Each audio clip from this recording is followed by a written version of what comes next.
The Fishin' Magazine television series is brought to you by Ranger Boats, where they still build them one at a time, so you can fish hard, run strong, and rest easy. Bass Pro Shops, where you get more outdoors for your money. Quantum and Motor Guide, the choice of serious fishermen. Rebel, Bomber, Heddon, Smithwick, and Cotton Cordell, America's favorite fishing lures. Riverside Lures, soft lures for serious anglers. Fishing hotspots, maps so good people ask for them by name. Pinpoint Network Fishing Systems, Lunker Lure and Hog Collar. Daylight Corporation, and Central Pro-Am Association, the leader in Pro-Am bass tournaments. Welcome to the Fishin' Magazine television series. We're at the Kimberling Inn on Table Rock Lake for a new event on Central Pro-Am's tournament trail. It's the invitational-only Titlist Pro-Am Bass Tournament.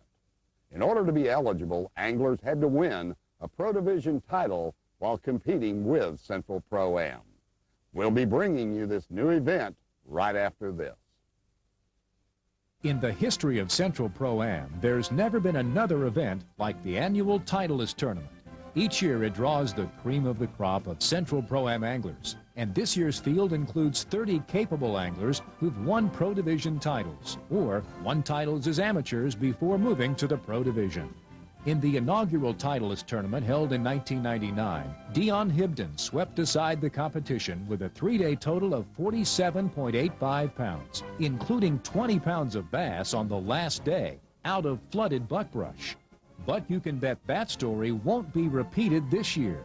This tournament has been shortened to 2 days, but equally important, the conditions simply aren't the same. When Hibden won, Table Rock was 4 feet high. This year, the lake is several feet low, and the buckbrush is anything but flooded. The morning of day one is cool and cloudy, with the potential for rain later in the day. For some, the cloud cover is a welcome omen. But for others, the clouds raise nagging doubts whether the patterns they established in practice will hold up. Lou Treat has already won 2 Central Pro-Am tournaments, and he'd love to win his 3rd right here. In practice, he landed 2 big fish each day, and this morning he's run up the James River to the areas where he got those big fish. Unfortunately, Treat's big fish don't seem to be biting. So for the moment, he's content to fish for whatever size will bite until his big fish turn on. Randy Blockett has run up the Kings River to a point he located in practice that's holding a large number of bass after the spawn. Immediately, Blockett and amateur partner Steve Bingham start catching fish on deep diving crankbaits. In fact, they're getting fish on nearly every cast, and sometimes they even end up looking like the Double Mint twins. But Blockett's experienced enough to know there are potential problems ahead if you call catching fish like this a problem. But almost all the fish they're catching are 2 pounds or less, and Blockett knows that even back-to-back limits of such fish may not be enough to win. Eric Holt is fishing a pattern similar to Blockett's. He had no trouble catching keepers during the 2 practice days, but almost all of them were small. And when you're fishing against guys who know what it takes to win, Holt knows you'd better have at least 1 kicker fish. Otherwise, you're likely to get left behind. But this morning, Holt's obviously solved that problem, and he's putting himself in position to be among the Day 1 leaders. Orlean Smith set the bass fishing world on fire in 1995 when he became Central Pro-Am's Angler of the Year as a rookie. But in spite of such success, Smith has never won a Central Pro-Am tournament. He was among the leaders at the inaugural Titleist tournament last year, so he'd like nothing better than to win it all this time. Danny Barnes and Steve Plank have run up the Kings River and are working Carolina rigs along the edge of creek channels to catch post-spawn bass as they move to deeper water. So far, the fish they're catching haven't been large, but by mid-morning, Barnes is already well on his way to a limit. Ron Foss won 1 tournament as an amateur competitor before moving to the Pro Division this year, and he's already emerging as one of Central Pro-Am's most consistent anglers. Foss and amateur partner John Bond are Carolina rigging along sloping pea gravel banks, and if they can keep this up, they're putting themselves in position to be among the Day 1 leaders. Robbie Dodson and amateur partner Darren Compton are fishing twin-tailed grubs along the bottom, and so far their strategy is working. Dodson, who won the Bull Shoals Pro-Am 2 months before, already has his limit, but Compton's day has had its moments of frustration. Finally, he comes through with another keeper, and this one may be good enough to put him among the first day leaders. Terry Thomas is fishing where you'd expect to find him, up the James River just about as far as you can go. He's casting a shallow-running crankbait parallel to the bank, but so far all the fish he's catching are small.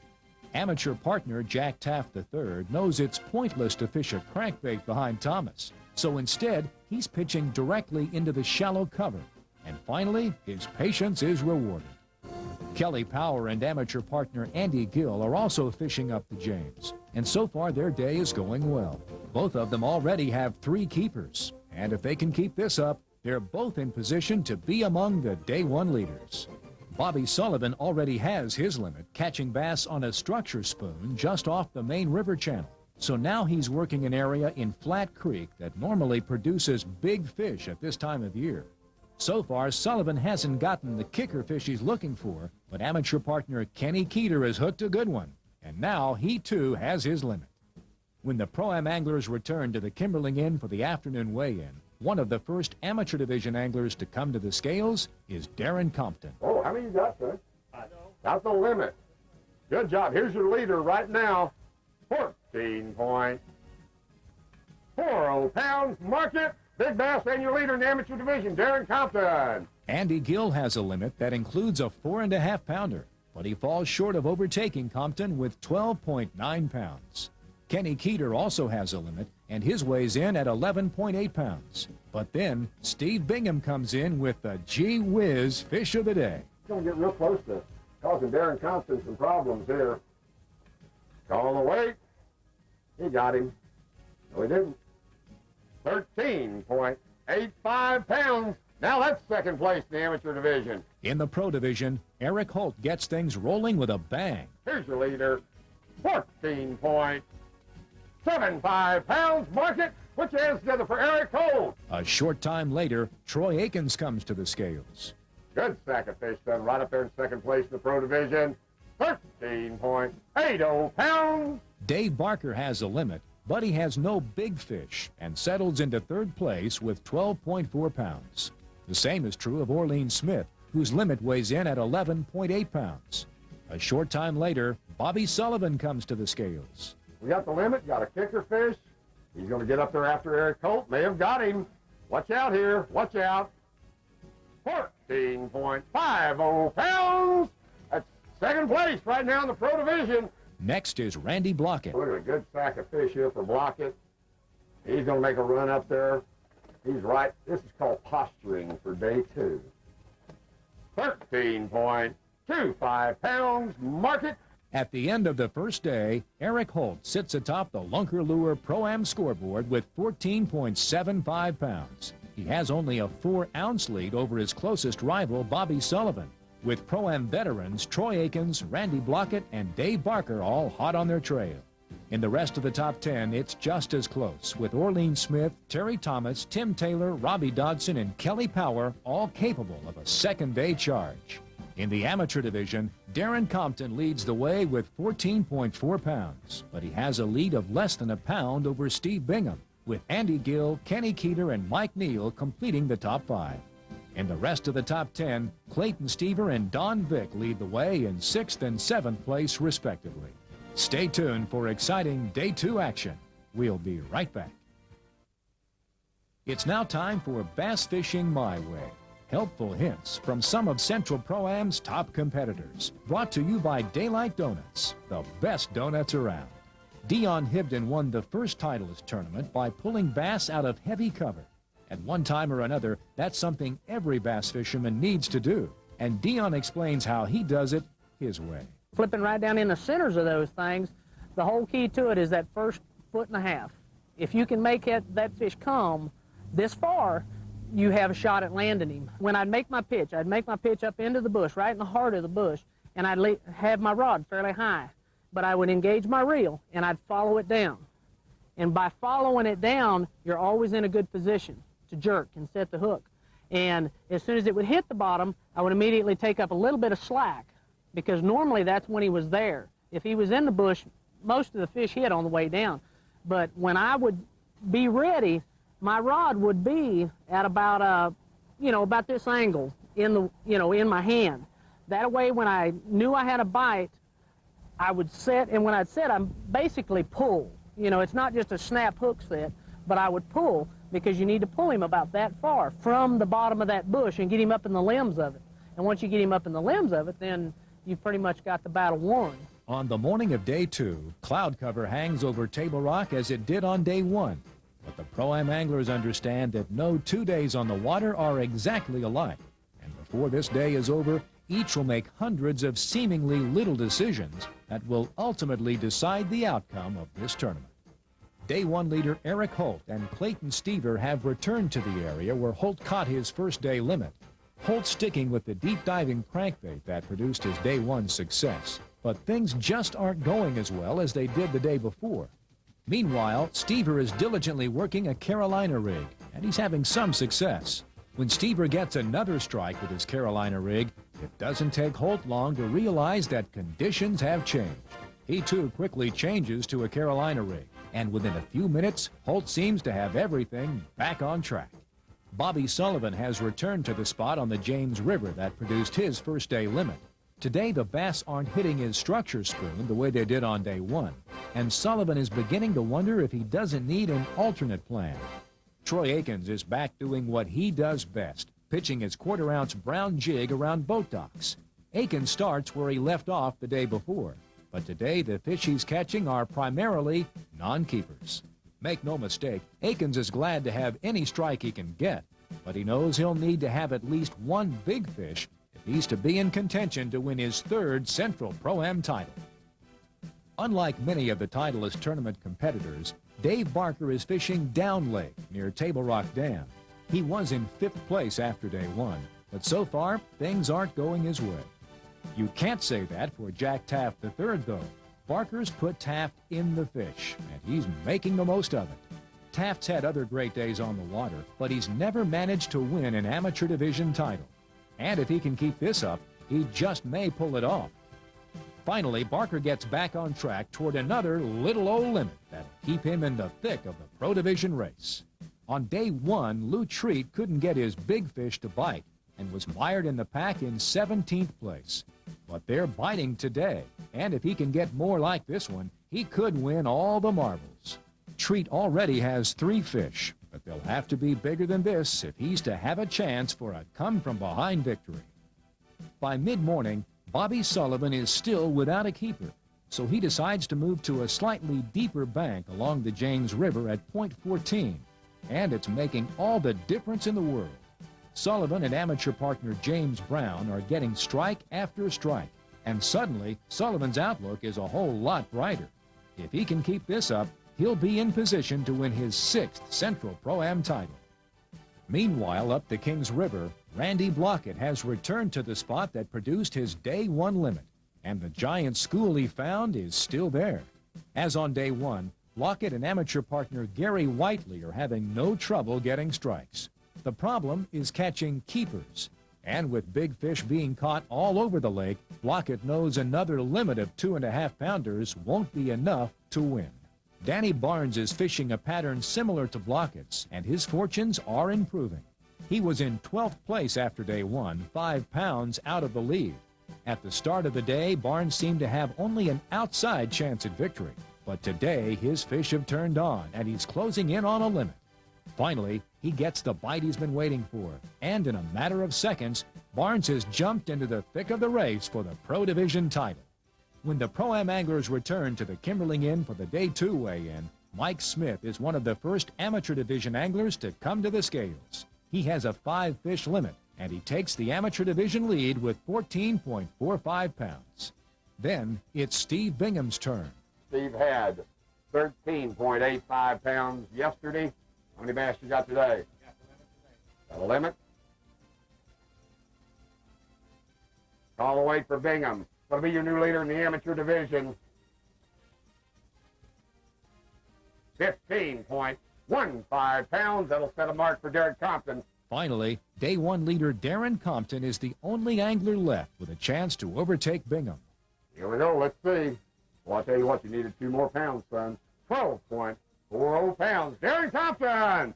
In the pro division, Ron Foss is one of the first to weigh in. How many we got, son? I got a limit. Got a limit. Good job, kid. We had 10.35 pounds. Got a good sack of fish today. Going up there. 13.30 pounds. Mark it. Here we go. 23.65, a new leader. Ron Foss. A short time later, Danny Barnes comes to the scales. Good stack of fish, Danny. Let's call the weight for him. Yes, sir. He's right on top of it. Here we go. 16 pounds even. I'm going to give you a new leader in the pro division also. 25.70. Good job, Danny Barnes. Then Bobby Sullivan makes a run at Danny Barnes' lead. He had 14.50 yesterday. Needs a little over 12 pounds to take the lead. You got it? It's going to be close, Ernie. Right around that. How many you got? I got 5. Got 5. Could you get that kicker fish? I've got one, maybe 4-pounder, but that's all. Well, sure makes up a difference. Sure makes a difference. Here we go. Here, settle down. Tell Kentucky to settle down in there. 12.35 pounds. Mark it. Let's see if we got her here. Here we go again. 26.85 pounds, a new leader, Bobby Sullivan. A few minutes later, Randy Blockett challenges Sullivan's lead. He had 13.25. He needs a little over 13 pounds to take the lead right now. Think you got it? That's going to be close. Going to be closer. He's caught. Sure, Randy, they're making, are you making fun of me? Oh, looky here at this big old tub of bass here. Yeah, it's pretty close. A lot closer than we thought it was, though. Looky here. 14.60 pounds. Get a couple of those better fish out of there, Randy. Hey, yo, here's a new leader in the pro division. 27.85 pounds, Randy Blockett. Finally, only Troy Akins has a shot of surpassing Randy Blockett. Troy had 13.30, but you got to have 15 pounds to take the lead right now, son. No, I ain't got 15. Ain't got it. Well, no, you got smallmouth and Kentucky's in there. Where all those blacks? Take what you can get. Take what you can get. I understand. A good job today. 13 point. We'll get back up there again. 20 pounds. Mark it. Akins can't do it, and Randy Blockett wins the second Central Pro-Am Titleist tournament with a 2-day total of 27.85 pounds. Right behind Blockett on the Lunker Lure Pro-Am scoreboard is Bobby Sullivan, with Troy Akins, Danny Barnes, and Orlean Smith completing the top 5. In the rest of the top 10, Dave Barker narrowly edges Ron Foss for 6th place, with Kelly Power, Tim Taylor, and Terry Thomas close behind. In the amateur division, Steve Bingham wins his first Central Pro-Am title with a 2-day total of 28.75 pounds. Less than a pound behind is runner-up Darren Compton, with Don Vick, Bob Finkenstadt, and Mike Smith rounding out the top 5. In the rest of the top 10, Andy Gill leads the way in 6th place. But from there on, it looks like donuts on parade as Team Donut members Matt Carroll, Gary Whiteley, and Kenny Keeter share the spotlight with Jack Taft III. Stay tuned for tournament winning tips from Randy Blockett. We'll be right back. It's time now for Tips from the Top. Techniques you can use to catch more fish. Brought to you by Ranger Boats, where they still build them one at a time. I didn't really know what to expect coming down here. I hadn't been on the lake since last fall, and I hadn't talked to anyone that had fished the lake at all. So that could have been something that was an advantage because I really came into it with an open mind. And I started out the first day of practice fishing the lower end of the lake, fishing deep. And I thought that's how, you could catch a pretty good string here. And it just didn't work out. And the second practice day, I decided just to go looking again, try something completely different. So I decided to run on up the river, and I ran, up the river and just started approaching it like I would a new body of water. I said to myself, what are the seasonal patterns going to be? How are these fish positioning and everything? And I started fishing points up there, basically, trying to catch the post-spawn fish that haven't really went out to suspend yet. There's about a 3-week time frame, about 2 weeks after the spawn, where the fish will get tight on the bottom. And after about, third week of June or so, the fish start suspending in that same water. So I knew the fish would probably be on the bottom up there. So I started fishing the same type of stuff, just running points up there with the Texas rig worm and cranking. And I didn't do, too much good until I stumbled upon this one point. And I was just, it looked just like a million other points up there. And I was fishing and fishing and fishing, and all of a sudden, I noticed the point dropped off like from 10 to, or actually from about 8 to 20 foot deep, just in no time at all. And it was just stacked. I mean, I've never, ever seen a school of fish like that. There was just hundreds and hundreds of fish there. We probably caught, conservatively, over 200 fish there in 2 days of fishing.